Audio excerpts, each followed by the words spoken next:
No, Erev Tov, and we were just speaking that we are in the midst of the Chagei Hagiulah, the celebrations of the redemptions of the first and foremost the Mittler Rebbe, Rebbe Dovber of Lubavitch, the second Lubavitcher Rebbe, and coming up, not this week but next week, Yutes Kislev, the day of the liberation of the first Lubavitcher Rebbe, Rav Shner Zalman of Liadi, and in the middle we have more celebrations. We have the Yud Dalet Kislev, the 14th of Kislev, which is the day of the wedding anniversary of the Rebbe Shlita Melech Ha'Moshiach with Rebbe Chayamushka.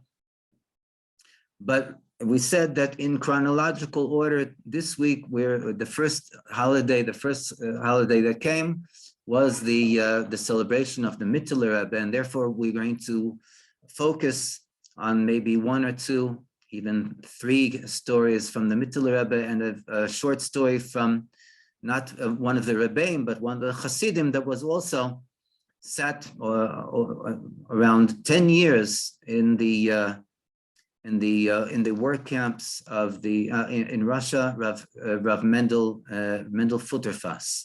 But first, in regard to the Mittler Rebbe, we know that the Mittler Rebbe is called the Middle Rebbe because the Hasidim of the Tzemach Tzedek, of the third Lubavitcher Rebbe, Rabbi Menachem Mendel of Lubavitch, they all believed with all earnestness that the Tzemach Tzedek, that was his kinui, his title, which is also one of the titles of Mashiach, Tzemach Shmoi. And Mashiach, his name is Tzemach. Everyone believed that he is the Mashiach. He spoke about it, and there was the belief that he is Mashiach. Hence, when we're talking about the first Rebbe, he was the Alter Rebbe, and the last Rebbe, who was going to be Mashiach, is the Tzemach Tzedek. So obviously, the Rebbe in the middle is the Middle Rebbe. That's the way they gave the title to the Mittler Rebbe, to Rav Dovber of Lubavitch. The first story that we're going to tell it's a very interesting story. The Mittler Rebbe, he would go to different villages in order to regain his strength and his health, and he would go to villages that had special health springs. And from these waters of the health springs, it was not only that a person would bathe, but it was known that when people would drink from the waters of the health springs, so it would literally restore the person's health. So once the Mittler Rebbe was together with Rabbi Mordechai Banet. He was the rabbi of Nikolsburg in those days. And the question that he brought up was whether or not, when people drink from these well springs, do they need to go and to make a blessing? What's the question? I mean, you're drinking from a spring, so you don't have to make a blessing. The question is in regard to the fact that when we are drinking water for the sake of quenching of our thirst, so then there's no question. This is the specific reason that we're drinking, and therefore it requires a blessing, a bracha. But when we're drinking medicine, whatever medicine it may be, we're not required. Not only are we not required, but we're not supposed to make a blessing, unless, for instance, there are certain medicines that are sweet and they're tasty. That would be a different situation. But over here, when we're talking about the fact that the water has no taste and the people are drinking the water for the sake of their health, so it seems to be under the category of a medicine which doesn't require a blessing. The Mittler Rebbe answered him as follows.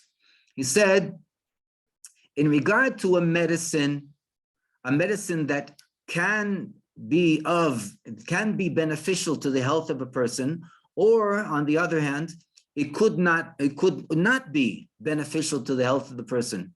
And not only that, but in many medicines, in the cases, the Mittler Rebbe says, the medicine can also cause harm to the individual. In this case, the Mittler Rebbe explained to the Rav, Rabbi Bennett, that we would not make a blessing. But when a person drinks the waters of the wellspring, so here it is 100% certain that this will be beneficial for the person's health, and therefore the Rebbe explained, we make a blessing.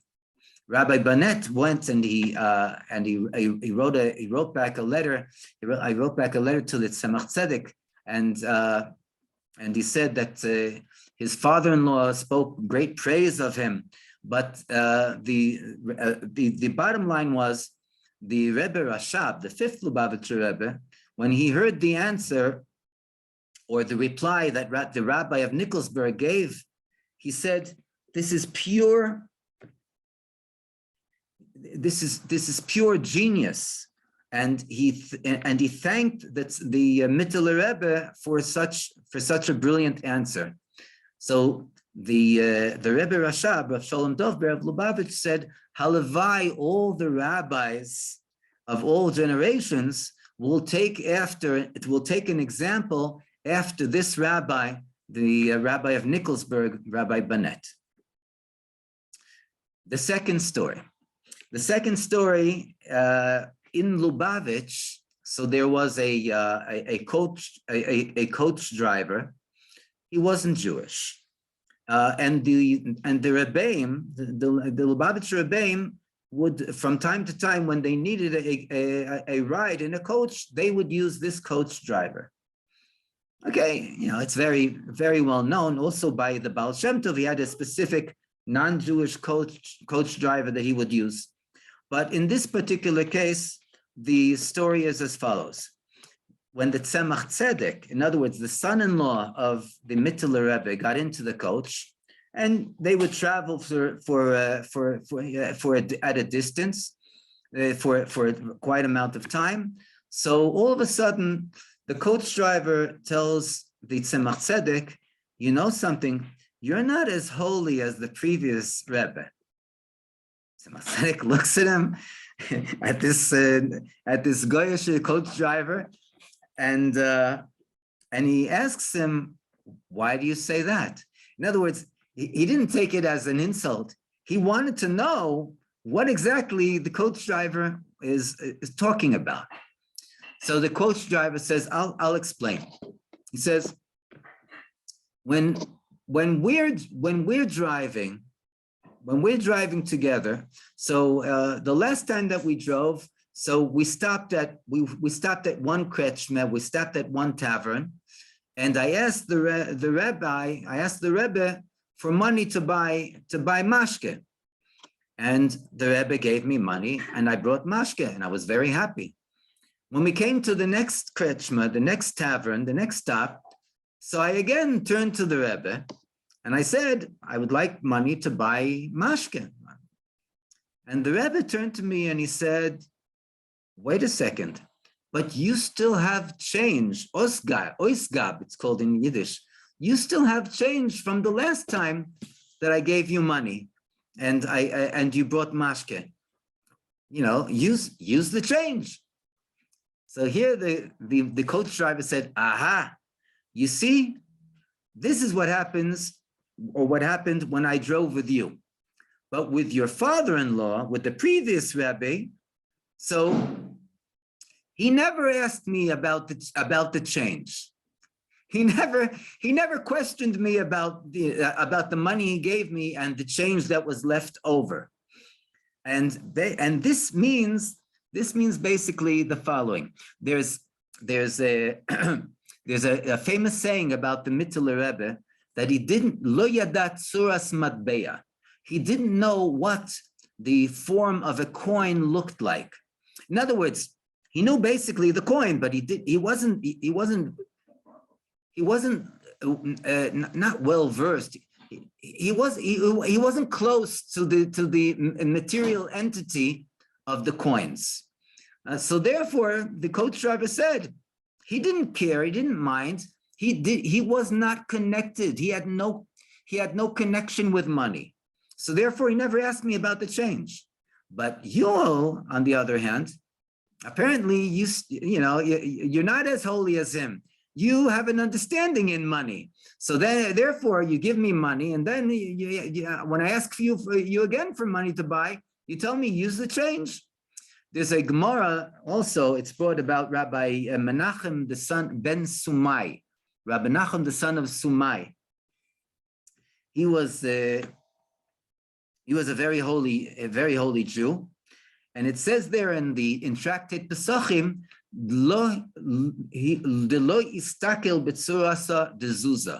that he never looked at the form of the zuz. That was one of the coins in those days.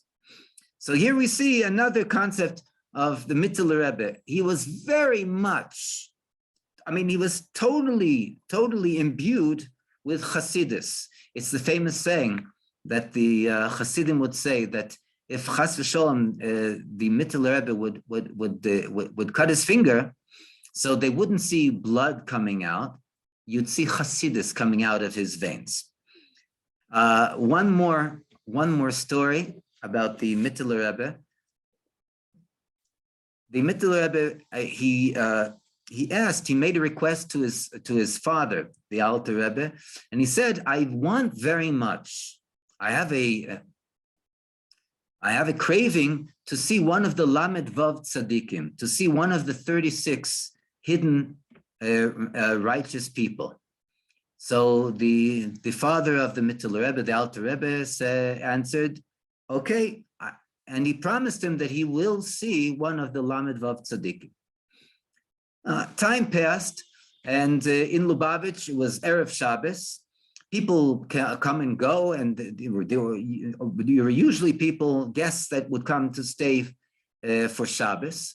And amongst these guests, there was one particular person, and the Mittler Rebbe invited him to be a guest by his home. Fine, yeah, you're invited by the Rebbe, so it's not just a Dovber Mabechach. It's not a small ordeal. But then this guest, he seemed to be a little choosy, and he said, "Yeah, I would like to be a guest by someone, but not by you." He didn't understand why not. What's the problem of being a guest by? It was the Mittler Rebbe. He was not Rebbe yet, by the way. He was the son of the Rebbe, of the Alter Rebbe, but he wasn't Rebbe yet. So he asked, "Why don't you want to be a guest by me?" So he says, "Because I'm very hungry, and you daven very late. So if I'm a guest by you, I'll have to wait long, and I don't have koyach to wait because I'm going to be very hungry." This is very apropos to now in the winter Shabbosim, that Shabbos comes in early, and we get stuck with the 7th hour, right? That we don't make kiddush on red wine between 20 to 6 till 20 to 7, 5:40 till 6:40. So many people, they have different complaints from the home, from the Rebbitzin, from the children. Well, what is this? We have to wait so long. They try to come back early, to daven early, and to come back home early. It doesn't always work. It's known that the previous Rabbi Levi Bistritsky, the previous rabbi of here in Tzfat, so he said that if a person has this type of a challenge at home and they can't wait, so then it's permissible to make kiddush on white wine, even though that also serves as a difficulty, because it says in Shulchan Aruch that initially a person should make kiddush on red wine. That's the color of the wine that the kings, the royalty would drink. But nevertheless, here the Mittler Rebbe heard the taina, he heard the claim of this person, of the guest, and he said, "Listen, I'll tell you what. For your sake, I'll daven early, and we'll go home to make kiddush early. You'll be able to eat." So he says, "This is the condition, and if you keep the condition, I'll be happy to be a guest in your home." No problem. The Mittler Rebbe, for Friday night, he davened early, they went home early and they made Kiddush early. So the guest got his request fulfilled. The following morning, Shabbos morning, what happened? The Mittler Rebbe was in shul, and it was already after the minyan finished davening. The Mittler Rebbe didn't even start to commence to daven. He was learning Chassidus. All of a sudden, he feels that someone's tugging on his coat, on his kapota, on his sirtuk. He turns his head and he sees his guest. He says, "Hey, what's going on? Everyone's going home to make Kiddush, and you didn't even start davening. You promised me that if I come to be your guest, so you'll daven early." The Mittler Rebbe kept his word. He davened, he speeded in his davening, and then he took the guest home in order to make Kiddush and to eat. That afternoon or that evening, after Ma'ariv, after they davened, so the Mittler Rebbe was looking around and he wanted to see where his guest was because he wanted to invite him for a Malava Malka. But it was already too late. His guest disappeared. No guest. Okay, what are you going to do? Afterwards, the Mittler Rebbe told the Alter Rebbe of the episode of this guest, and the Alter Rebbe said, "Oi, you wanted so much, and you made me promise that one of the Lamed Vav Tzadikim would appear to you. And until I kept my promise and one of the Lamed Vav Tzadikim appeared to you, you didn't utilize the opportunity. If you would have been more careful and you would have been more attentive, you would realize who was in front of you, and you would have taken the advantage of requesting blessings from one of the Lamed Vav Tzadikim." So again, we see and we learn that we have to be very careful with our guests, our Shabbos guests. You never know who they are and who they're going to be. That's the famous story also with the Baal Shem Tov, how he was born, and with Rabbi Eliezer, that Eliyahu Hanavi came to him in the form of a very unpleasant guest, and Rabbi Eliezer kept his cool, kept his patience, and at the end, Eliyahu Hanavi blessed him with a child, and this was the Baal Shem Tov. The last story for tonight, before we get to the Dvar Malchus, to study for tonight's class, is, like we said we will tell stories of the Rebbeim, of the Mittler Rebbe. Here's a story of one of the Hasidim. The Hasidim go in the path, we go in the way, at least we try to go in the way of the Rebbeim. It was known that Rabbi Mendel Futerfas was taken and put into a work camp. He was there for approximately 10 years until he finally was freed. But while he was in the work camp, there were many episodes in his experience there in prison.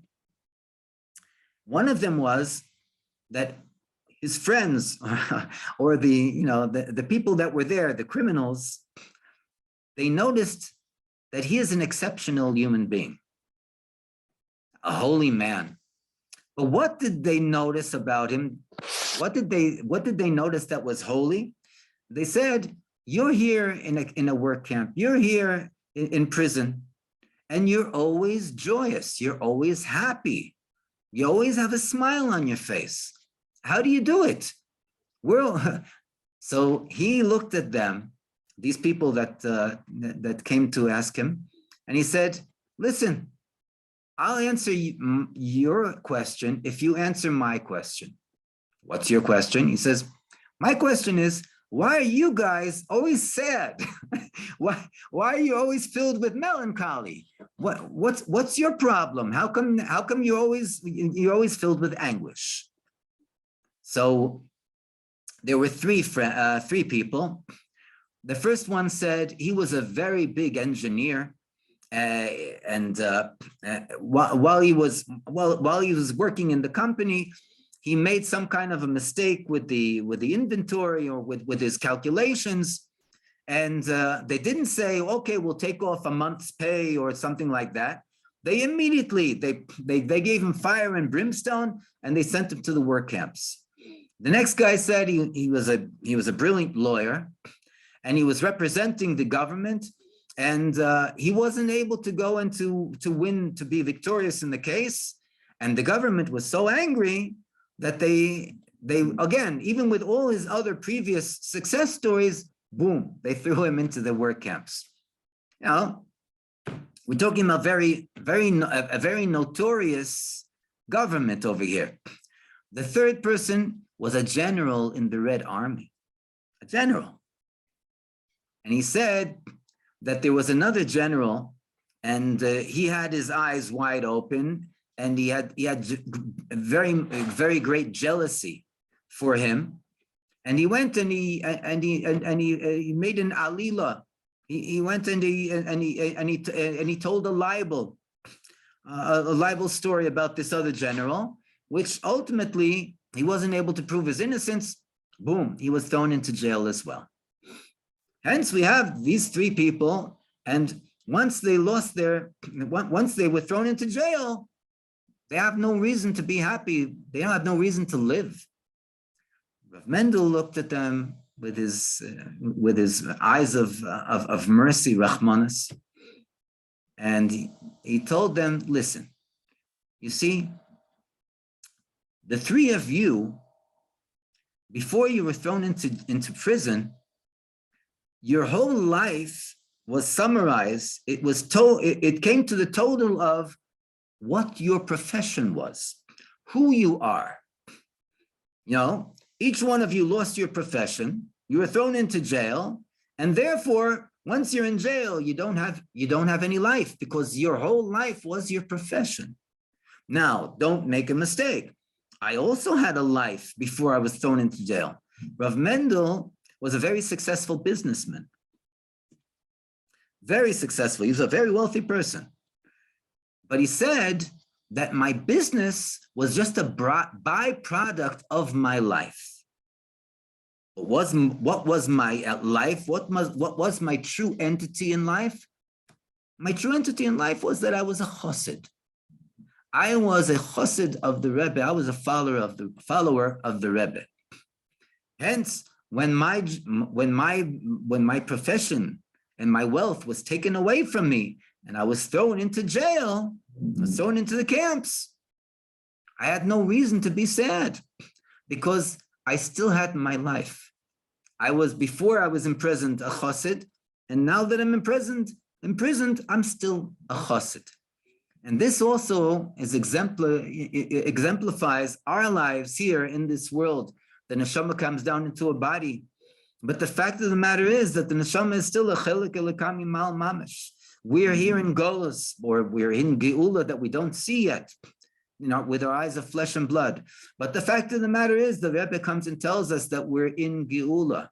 All we have to do is to change our perspective, to change our track of thought. The moment that we have everything in focus, at that point, we have our happiness, we have our joy. It all depends on the way that we perceive things around us. Yehi Rotzain, that we won't have to only rely on the way that we perceive and understand things. We'll truly be able to see the Geula Shleima V'Amitis. We'll see the Rebbe Shlita Melech Ha'Moshiach, and the third and eternal redemption with the third and the Beis Hamikdash Hashlishi V'Anitzchi, the third and eternal Beis Hamikdash, and it should be Teichef Miyad Mamish Mamish Mamish. Yechi Adonenu Moreinu V'Rabbeinu HaMelech HaMoshiach Le'olam Voed. Amen.